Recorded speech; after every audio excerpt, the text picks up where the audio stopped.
Peuple béni et précieux de Dieu, Shalom, que Dieu vous bénisse et que sa grâce vous assiste. Alors, c'est déjà la 3e séance aujourd'hui que nous partageons sur la grâce.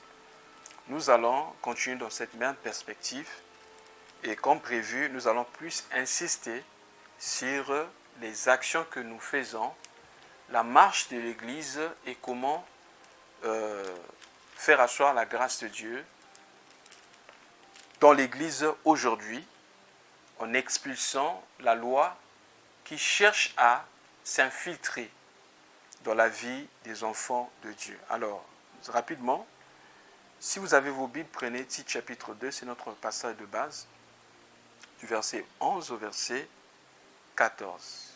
Car la grâce de Dieu, source de salut pour tous les hommes, a été manifestée. Elle nous enseigne à renoncer à l'impiété et au convoitisme mondain, et à vivre dans le siècle présent selon la sagesse, la justice et la piété, en attendant la bienheureuse espérance et la manifestation de la gloire du grand Dieu et de notre Sauveur Jésus-Christ, qui s'est donné lui-même pour nous, afin de nous arracher de toute iniquité et de se faire un peuple qui lui appartient, purifié par lui et zélé pour les bonnes œuvres. Amen. Bien-aimés, dans notre message passé, nous étions en train de parler de l'importance de ne pas vivre sous la loi. Parce que sous la loi, tout ce qui se faisait ne pouvait pas conduire les assistants à la perfection. C'est pourquoi la grâce étant venue, maintenant, nous vivons sous la grâce. Nous avions dit que la loi, vivre sous la loi, c'est l'homme, les capacités de l'homme qui n'ont pas emmené la justice ou la paix avec Dieu, mais la grâce, c'est Dieu qui fait tout pour nous. Ce que nous devons faire, c'est de croire. Donc, nous sommes sauvés par la grâce au moyen de la foi. Alors, vivre sous la grâce ne signifie pas rester inactif sans faire quelque chose. Vous savez bien que nous sommes sauvés par la grâce au moyen de la foi. Donc, nous voyons que nous avons notre part de responsabilité, c'est manifester la foi. Or, une foi sans œuvre est une foi morte. Nous avions dit que la grâce de Dieu ne signifie pas seulement recevoir gratuitement ce que Dieu nous donne, mais c'est aussi marcher dans la sainteté. Donc, vivre sous la grâce, c'est vivre dans la sainteté. Et la fois passée, nous nous sommes arrêtés là où nous parlions des actions aujourd'hui dans l'Église ou dans la vie des chrétiens, comment est-ce qu'on a ramené la loi dans l'Église et du coup, les gens se sont fait des lois, oubliant que tous ceux qui vivent sous la loi sont sous la malédiction. Lisons un peu Galates chapitre 3. L'apôtre Paul écrit là-bas quelque chose. Galates chapitre 3, le verset 10, pour comprendre le danger de vivre sous la loi. Galates 3, 10, il est écrit, du verset 10 au verset 11, « Car tous ceux qui s'attachent aux œuvres de la loi sont sous la malédiction, car il est écrit, maudit et quiconque n'observe pas tout ce qui est écrit dans le livre de la loi, et ne le met pas en pratique. Et que nul ne soit justifié devant Dieu par la loi, cela est évident, puisqu'il est dit, le juste vivra par la foi. » Vous voyez ? Je continue. Or, la loi ne procède pas de la foi, mais elle dit, celui qui mettra ces choses en pratique vivra par elle. Vous voyez ? Tous ceux qui veulent vivre sous la loi, la Bible dit, ils attirent sur eux la malédiction, c'est-à-dire qu'ils vivent sous la malédiction. Donc la grâce est venue pour nous sauver de la malédiction de la loi. Or, plusieurs personnes ont reçu des enseignements, ça n'a pas commencé aujourd'hui, même au temps de l'apôtre Paul. Vous allez voir qu'il y avait des gens qui enseignaient des choses, cherchant à ce que ces gens-là vivent sous la loi. Parce que certains juifs, par exemple, disaient aux gens, vous ne pouvez pas être agréable à Dieu si vous n'accomplissez pas, par exemple, la circoncision. la circoncision dans la chair. Parce que la circoncision avait été donnée à Abraham comme le signe de l'alliance. Donc pour eux, tout mâle devait se faire circoncire. Et si on ne le faisait pas, on n'était pas en alliance avec Dieu. Alors Paul explique que la circoncision sous la grâce n'est pas la circoncision de la chair, mais plutôt la circoncision du cœur. Il faut que le cœur soit circoncis, il faut que le cœur soit dépouillé du moi, afin que nous puissions rentrer en communion avec le Seigneur. Mais de plus en plus que nous marchons avec Dieu, si nous ne faisons pas attention, on peut commencer à introduire la loi dans l'Église sans qu'on ne le sache. Et la fois passée, nous avions parlé de la fête des Pâques. Si vous n'avez pas l'enseignement passé, vous pouvez demander à celui qui vous a envoyé cet enseignement, afin que vous puissiez l'écouter, c'est très important. Il y a par exemple la célébration, nous avions dit la célébration de la Pâque. La fête de Pâques est une fête juive qui conduit à la célébration de la sortie. Et eux, ils commémoraient leur sortie de l'Égypte. Et après, c'est resté comme ça, on continue à célébrer cette fête. C'est une fête qui ne concerne pas l'Église, mais ça concerne typiquement le peuple juif. Et l'apôtre Paul explique qui est notre Pâque a été immolé.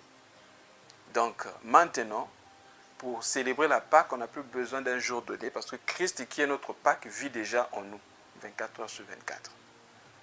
Et il y a plein de choses qui se sont infiltrées aujourd'hui dans l'Église, qu'on a ramenées, d'autres en s'inspirant de certains versets de la loi, qu'ils ont ramenés aujourd'hui dans l'Église, et plusieurs sont manipulés. Il y en a qui le font, je dis bien, il y en a qui le font expressément parce qu'ils sont faux à la base, c'est-à-dire c'est des gens qui ne sont pas appelés par Dieu, mais qui utilisent la piété comme une source de gain, c'est-à-dire qu'ils sont devenus serviteurs ou servantes de Dieu pour gagner de l'argent ou pour se retrouver dans la vie, bien aimés, mais il y en a qui les enseignent par ignorance. Donc ne traitez pas rapidement quelqu'un de faux serviteur. Peut-être que la personne n'a pas simplement reçu la lumière sur ces choses et que si vous emmenez la lumière sur ces choses, la personne va se repentir. Il y a plein de choses qui sont introduites dans l'Église aujourd'hui. Je donne un exemple. On a parlé de la fête des Pâques. On parle de la fête des Pâques aujourd'hui. Fête des Pâques, Pâques au pluriel, pour dire que ce n'est pas la Pâque juive, mais c'est plutôt la Pâque chrétienne. Si les Juifs célébraient la sortie de l'Égypte, nous célébrons la sortie du monde, parce que l'Égypte représentait le monde. Une fois de plus, les apôtres n'ont pas fait cela. Ok, nous allons avancer. Il y a par exemple aujourd'hui dans l'Église qu'on a introduit le fait de donner ce qu'ils ont appelé les prémices. Les prémices, c'est quoi? En Israël, on donnait les prémices des champs, les prémices des œuvres, les prémices de tout ce qu'on faisait, de ses récoltes, de son élevage, etc. On donnait ça comme don aux sacrificateurs, on donnait ça aux Lévites. Maintenant, aujourd'hui, c'est introduit dans l'Église, on parle des prémices. Non, c'est le premier salaire. Le premier salaire doit aller chez le pasteur ou doit aller à l'Église. C'est-à-dire que si tu commences à travailler, ton tout premier salaire, ça doit aller chez l'homme de Dieu. Une fois de plus, les apôtres n'ont pas prêché comme ça. C'est-à-dire on a ramené cette loi dans l'Église pour en faire de l'argent, mais les apôtres n'ont pas prêché comme ça. Je vais parler par exemple de la présentation des enfants. J'ai vu dans une église quelque part, lorsque tu as un enfant, en tout cas tu dois présenter l'enfant à l'église, mais tu dois emmener une offrande spéciale. Dans une église aussi j'ai vu, tu dois donner, je crois, 2 chaises à l'église pour renforcer les biens de l'église. Tu donnes 2 chaises et tu emmènes une offrande spéciale afin que l'église prie pour ton enfant. Ce n'est pas mauvais d'emmener un enfant à l'église lorsque l'enfant naît, parce que c'est important que les frères et sœurs, c'est-à-dire l'église, prient pour l'enfant, pour le recommander entre les mains du Seigneur. Mais lorsque vous en faites une loi, vous prenez des versets bibliques pour justifier cela et faire une manipulation autour pour se faire de l'argent, bien aimé, c'est mauvais parce que vous combattez la parole de Dieu. Premièrement, selon la loi, les enfants qu'on présentait au temple, c'était seulement les premiers-nés et que les premiers-nés en question devaient être des enfants de sexe masculin. Voilà pourquoi, vous voyez par exemple Jésus-Christ, qui était le premier-né de sa famille, comme il était aussi masculin, il était présenté le 8e jour au temple, et ça se faisait comme ça. Et ils ont donné des offrandes. Et ces offrandes-là étaient en fonction du revenu de chaque famille. C'est-à-dire que Dieu s'est arrangé à prévoir quelque chose pour toute classe. Les plus riches ont mené des bœufs, des vaches, etc. Mais les pauvres donnaient par exemple 2 pigeons. C'est par là que j'ai compris que Jésus est venu sur terre dans une famille qui était pauvre, matériellement, qui n'avait pas assez de ressources. Voilà pourquoi lorsqu'on a présenté Jésus au temple, on lui donnait 2 pigeons, 2 tourterelles. Et parce que Jésus était, comme je disais, un enfant de sexe mâle, et en plus, c'était le premier-né. Mais aujourd'hui, chaque enfant doit mener à l'église et on doit mener une offrande spéciale. Faisons très attention avec ce genre de pratique. Je donne encore un autre exemple. L'apôtre Paul a dit quelque part que personne ne devait nous juger en ce qui concerne l'observation des jours, l'observation des semaines, etc. Car ces choses-là n'étaient que l'ombre des choses à venir. Mais aujourd'hui, certains continuent à observer les jours, à observer les semaines, comme je disais dans l'autre message, que pour certains jours sont plus importants que les autres. Ah, le dimanche, c'est le jour du Seigneur, c'est un jour saint. Du coup, on doit être saint le dimanche, les autres jours, on peut ne pas être saint. Je connais un monsieur comme ça qui était très soulard, il buvait beaucoup. Malheureusement, il donnait aussi la communion à l'église. Et lui, il disait, je peux boire comme je veux jusqu'au vendredi et au samedi, mais le samedi après-midi, je vais être pur parce que le dimanche matin, je dois donner la communion à l'église. Et le dimanche soir, je peux recommencer avec ma vie de l'alcool. Bien-aimés, faisons très attention. Nous sommes le temple de Dieu. Si sous l'ancienne alliance, sous la loi, le temple était à Jérusalem et que c'était un lieu où les hommes partaient, mais maintenant le temple de Dieu c'est nous et le temple de Dieu doit être pur 24 heures sur 24. L'observation encore par exemple des jours. J'ai vu par exemple dans certaines églises la journée du 24 décembre comme un jour spécial. En tout cas on doit célébrer ce jour-là. Par nativité, on dit Jésus est né le 25 décembre. Donc au milieu de la nuit du 24 au 25, on doit la passer à l'église parce que c'est le jour où Jésus est né. Et c'est devenu comme une loi aujourd'hui. Déjà, par rapport géographiquement et écologiquement, Jésus n'est pas né le 25 décembre. Il dit non, c'est une date que les gens ont arrêtée comme ça, il fallait trouver une date. Et puis voilà, le concile de Nicée a délibéré que voilà, c'est le 25 décembre et chaque 25 décembre, on doit célébrer la nativité du Christ. Une fois de plus, les apôtres n'ont jamais célébré la naissance de Jésus-Christ. Ça, c'est une invention des hommes. C'est une chose qui ne vient pas, excusez-moi, je peux me tromper, mais qui ne vient pas de l'Esprit de Dieu. Et tout ce qui vient de l'homme est appelé à disparaître. Donc voilà une loi qu'on a établie. Le 25 décembre, on doit commencer à célébrer. Et vous verrez des hommes dits de Dieu dire non, mais voilà, si c'est une date, on peut profiter de cette date-là pour gagner les âmes, faire du bien aux gens. Bien-aimés dans le Seigneur, on n'a pas besoin de profiter d'une date païenne pour, c'est pas gagner les âmes au Seigneur. Faisons très attention. Et vous voyez même ceux des autres religions, j'en ai vu par exemple en Asie, en Inde, des gens attendent la Noël. Même les musulmans et les hindous, ils attendent ça parce que bien aimé, c'est le moment des fêtes. Et c'est le moment où ces gens-là font plus des affaires. Ils vendent plus. Donc c'est bien aimé une opportunité pour se faire de l'argent et non pour élever Christ. Et très souvent, ce n'est pas le Christ qui est élevé pendant ce jour. Mais c'est simplement la joie. Ils élèvent la joie, ils élèvent les hommes, ils se font des cadeaux entre eux, mais le Christ n'est pas prêché. Faisons très attention. Donc Christ n'est pas né le 25 décembre, on ne doit pas vous imposer à célébrer cette fête-là. Dans d'autres églises, on parle de la percée. En tout cas, le 31 décembre, il faut dormir à l'église, il faut une fête à l'église parce que c'est la percée. Nous passons d'une année à une autre. Et là, il faut vraiment une fête parce que si tu ne passes pas cette nuit à l'église, tu ne vas pas traverser. Bien-aimé dans le Seigneur, plusieurs fois, je n'ai pas passé une nuit à l'église, mais j'ai traversé et je suis allé à la nuit suivante. Une fois de plus, ce sont des inventions des hommes. Et attention, pendant ce jour-là, il y a beaucoup de choses qui se font. J'ai assisté dans une église, bien-aimé, j'étais scandalisé. L'homme de Dieu disait que le 31 décembre, ça sera une journée pas comme les autres, c'est la journée de la percée.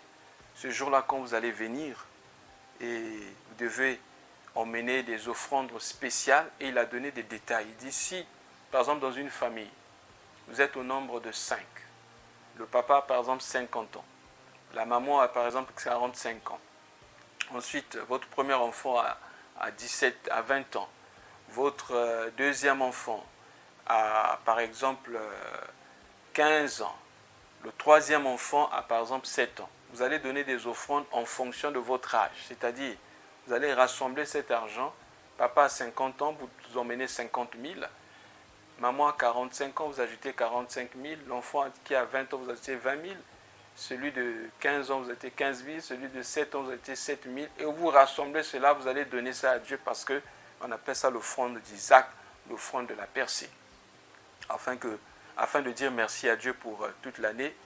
Et vous allez demander maintenant à Dieu de vous protéger pour l'année suivante. Bien-aimé dans le Seigneur.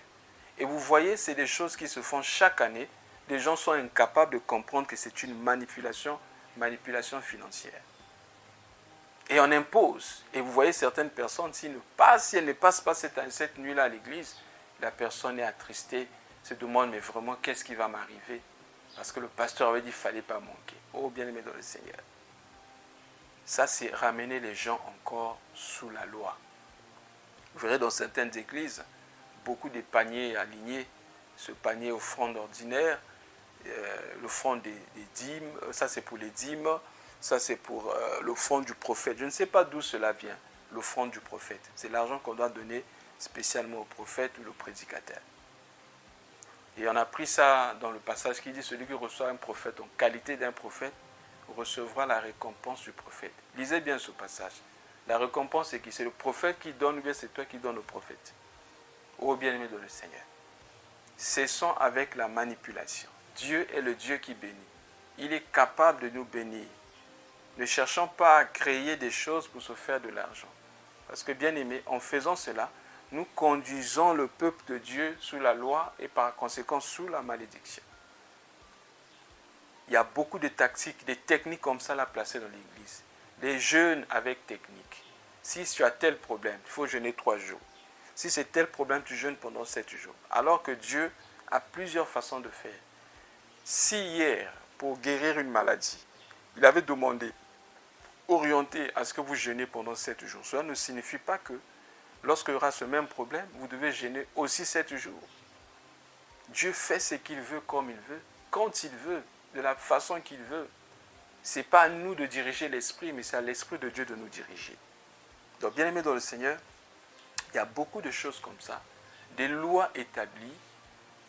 On veut ramener la loi de Moïse dans l'Église et quelquefois c'est des choses que vous verrez ni dans l'Ancien Testament, ni dans le Nouveau Testament, mais qu'on impose quelquefois aux gens de le faire. Vivons dans la grâce et nous verrons la gloire de Dieu. Croissons dans la grâce, nous verrons la gloire de Dieu. Nous allons continuer prochainement. Parce qu'il y a des sujets quand même très importants, comme par exemple de la dîme. Nous allons prochainement expliquer c'est quoi la dîme, ce que c'est la dîme, comment la dîme était donnée et que devons-nous faire maintenant dans cette dispensation. Devons-nous donner la dîme? À qui devons-nous donner la dîme si c'est le cas? Pourquoi la dîme pourquoi on donnait la dîme? Et est-ce que sous la nouvelle alliance on doit donner la dîme? Alors, plusieurs questions, certaines vous allez vous poser.